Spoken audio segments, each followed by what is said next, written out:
Kita dengarkan cerita rakyat. Asal Lampung yang berjudul Si Bubu yang Pandir. Dahulu, di suatu kampung di Lampung, ada seorang pemuda pandir bernama Si Bubu. Ia tinggal bersama ibunya sebuah gubuk yang terletak di pinggir hutan.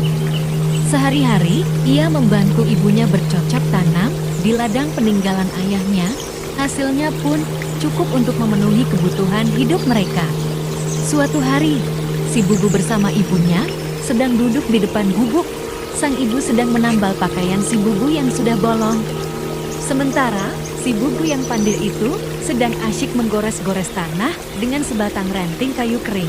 Saat Si Bubu sedang asyik, tiba-tiba ibunya berkata kepadanya, "Bubu, anakku, bukankah kamu sudah dewasa? Alangkah baiknya jika kamu mencari seorang gadis untuk kamu jadikan istri," ujar ibu Bubu. Tanpa berkata-kata, Bubu langsung menuruti nasihat ibunya. Namun, setiap gadis yang ia temui, tidak seorang pun yang bersedia menikah dengannya.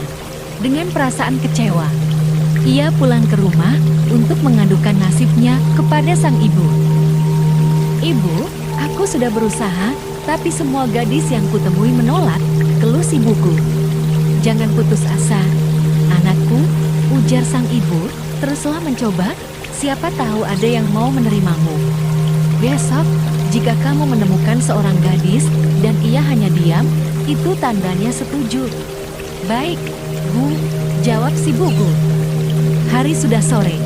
"Nak, sebaiknya kamu mandi dan istirahat dulu. Besok kamu bisa mencoba lagi," ujar ibunya. Bubu pun menuruti nasihat ibunya. Keesokan harinya, pemuda pandir itu kembali melanjutkan pencarian jodohnya ketika ia menyusuri sebuah jalan yang sepi. Tiba-tiba ia melihat seorang gadis sedang tergeletak di pinggir jalan. Ia pun langsung menanyai gadis itu, namun tidak menjawab. "Gadis ini hanya diam saja, berarti dia pasti mau menjadi istriku," gumam Si Bubu dengan perasaan senang. Dikiranya gadis itu sedang tidur untuk melepas, padahal ia sudah meninggal dunia karena terjatuh. Tanpa berpikir panjang, Si Bubu pun mengangkat gadis itu pulang ke rumahnya. Betapa senangnya hati ibunya ketika ia sampai di rumah. "Bu, anakku, ternyata kamu berhasil juga menemukan jodohmu," ujar ibunya tanpa memperhatikan keadaan gadis itu. Sementara itu, Si Bubu langsung membawa gadis itu ke dalam kamarnya. Ketika hari sudah sore, sang ibu ingin menemui gadis itu, namun ia mengurungkan niatnya karena mengira gadis itu sedang beristirahat. Ia tidak ingin mengganggunya hingga tengah malam. Ibu Bubu terus menunggu gadis itu keluar dari dalam kamar.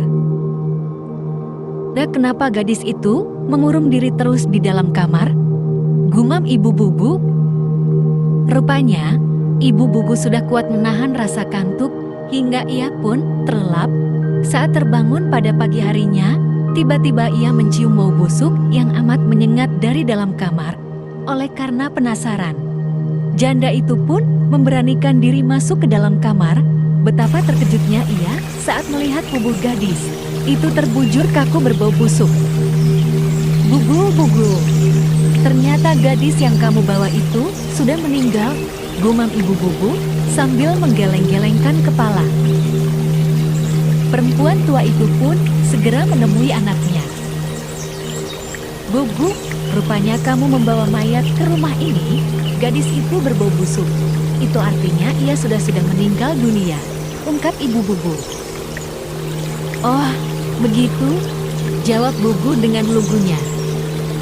Akhirnya, Bubu dan ibunya segera mengubur mayat gadis itu. Begitu usai mengubur gadis itu, tiba-tiba ibunya kentut. "Aduh, ibu bau sekali. Rupanya ibu sudah mati juga," kata Bubu. Pemuda pandir itu langsung mengangkat ibunya untuk dikubur. Ibunya pun meronta-ronta lalu pergi meninggalkan Bubu. Tak berapa lama kemudian, kini giliran Bubu yang kentut. Aku bau sekali. Berarti aku juga sudah mati," gumam Bubu. "Tapi, siapa yang akan menguburku?" Bingung karena tidak orang yang menguburnya, Bugu kemudian terjun ke sungai dan terus menyelam. Namun, karena tidak tahan di dalam air, ia pun segera mengapung. Saat itu, ia melihat seorang pria yang sudah dikenalnya. Namun, pria yang bernama Bahti itu rupanya seorang pencuri. Saat itu Saat itu, Bahti sedang berdiri di bawah pohon mangga di tepi sungai. Bugu lalu menghampirinya. "Hai, Bahti, apa yang sedang kamu lakukan di sini?" tanya Bugu. "Aku sedang menunggu mangga jatuh, Bugu," jawab Bahti. Akhirnya, Bahti pun mengajak Bugu ikut bersamanya pergi mencuri. Mula-mula Bugu diajak mencuri ayam karena ia amat menyukai hati ayam. Namun, Bugu menolak. "Aku ingin hati yang lebih besar," kata Bugu. "Baiklah, kalau begitu, sebaiknya kita mencuri kerbau saja," ujar Bahti. Malam harinya, kedua orang itu mendatangi rumah seorang warga untuk mencuri kerbau.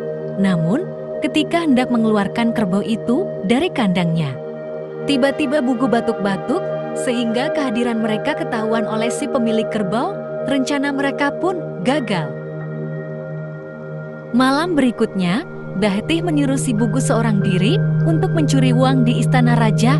Sebelum ia pergi, Bahti berpesan kepadanya, "Bugu, ketahuilah bahwa ciri-ciri uang itu adalah berat, licin jika dipegang, dan berbunyi jika dipukul," ujar Bahti. "Baik, Bahti," jawab si Bugu. Setelah itu, berangkatlah si Bugu ke istana raja. Sesampai di sana, ia pun berhasil menyelinap masuk ke dalam kamar tempat penyimpanan uang raja melalui loteng karena suasana gelap. Bugu pun meraba dan merasakan ada benda menonjol dan licin. "Benda ini pasti uang," pikirnya. Untuk meyakinkan dirinya bahwa benda itu adalah benar-benar uang, si Bugu memukul-mukul benda itu, ting ting ting. Demikian suara uang logam itu. Ting ting ting. Demikian suara uang logam itu. Karena suaranya nyaring sekali, penjaga kamar yang sedang terlelap pun terbangun tak ayal. Aksi Bugu pun ketahuan dan akhirnya ditangkap. Ia kemudian dilaporkan kepada sang raja. "Cepat masukkan ke dalam pencuri itu," titah sang raja. Malam itu juga, si Bugu dimasukkan ke penjara. Pada esok harinya, raja memerintahkan kepada pengawalnya untuk memberi hukuman mati kepada si Bugu. "Bawa pemuda itu ke hutan dan bakarlah dia," titah sang raja. Bugu pun dibawa ke hutan oleh beberapa pengawal istana. Setiba di hutan, Bugu diikat di sebatang pohon, sementara para pengawal pergi mencari kayu bakar. Selang beberapa saat kemudian, tiba-tiba seorang pedagang lewat dan bertanya kepada Bugu.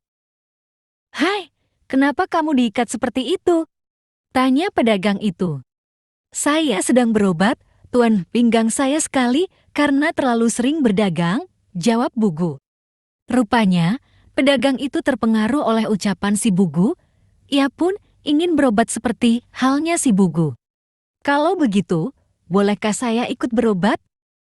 "Pinggang saya sakit sekali," pinta pedagang itu. "Tentu, Tuan," jawab si Bugu, "tapi lepaskan dulu tali ini."